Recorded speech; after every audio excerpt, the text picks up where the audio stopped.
మనము ఈ లోక సంబంధము కాము అనే విషయాన్ని మనము మరిచిపోతే అంతకన్నా దౌర్భాగ్యమైన స్థితి క్రైస్తవులుగా మనకి ఏముండదండి. మనము ఈ లోక సంబంధము కాము అని మనం గుర్తుంచుకున్నంతసేపు కూడా మనము దేవుని కొరకు జీవించగలం, దేవుని కొరకు నిలబడగలం, దేవుని కొరకు ప్రాణాలను సహితం మనం అర్పించగలం. ఎందుకంటే నా లోకం ఇది కాదు, నా లోకం పరలోకం.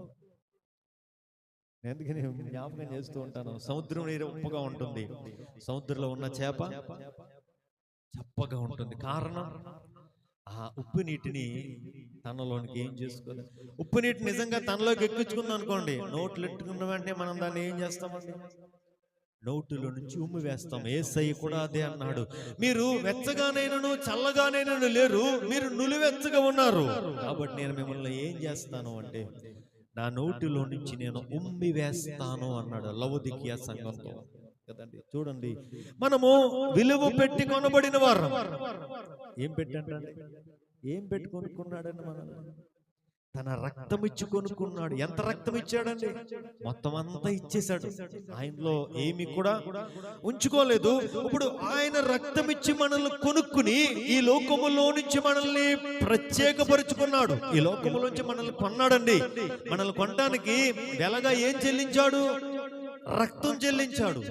ఎంత రక్తం చెల్లించాడు? అంతా చెల్లించేశాడు. చెల్లించి మనల్ని కొనుక్కుని మనతో చెప్తున్నాడు, నువ్వు నా సొత్తు. మనం ఎవరు సొత్తు అండి? మనము అపవాది సొత్తా, దేవుని సొత్తు అండి? మనము దేవుని సొత్తు. మనము దేవుని సొత్తు అని మనం గ్రహించి దేవుని సొత్తుగా మనం జీవించినంతసేపు ఏది దేవుని నుంచి మనల్ని ఎడబాపలేదండి. అందుకే పౌలు అంటాడు, మరణమైన, దేవదూతలైన, రాబోవునవైన ఏమైనా ప్రభువు ప్రేమ నుంచి నన్ను ఏం చేయలేవు, ఎడబాపలేవు.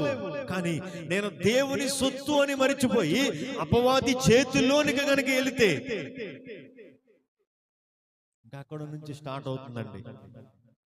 ఏంటంటే ఫుట్బాల్ ఆడుకుంటాడండి. ఎవడండి?